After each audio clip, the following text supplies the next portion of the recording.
is Joshua. Joshua is 12 and dreams of one day becoming a chef. He is also autistic. Many autistic people, such as Joshua, experience barriers when it comes to accessing education and employment. Did you know that it is currently estimated that up to 90% of autistic people are not employed? Everyone in society, whether they are autistic or not, has certain strengths that can be harnessed to progress in education and access employment. Autistic people can learn and work in many different areas depending on their individual interests and strengths. They should have equal opportunities to make the most out of their potential in education and the work world.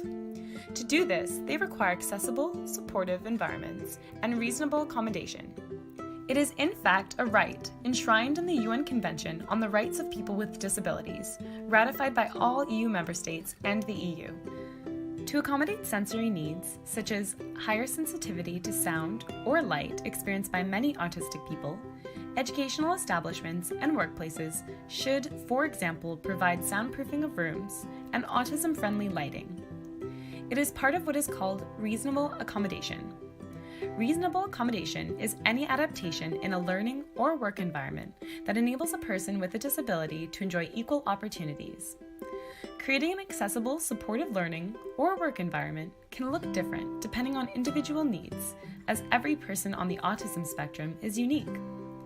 Within the scope of education, reasonable accommodation can mean providing more one-to-one time for autistic learners and unstructured time such as breaks, creating educational materials using alternative and augmented formats, and having a flexible curriculum so that autistic learners can make full use of their interests and skills without being held back by certain topics.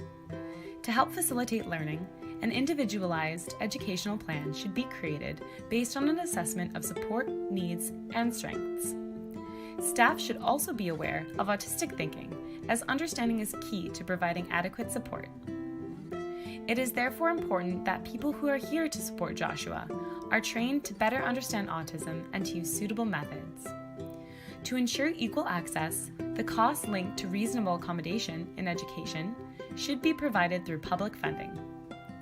Later, when Joshua wants to access employment, he might still need some reasonable accommodation, such as an accessible recruitment process.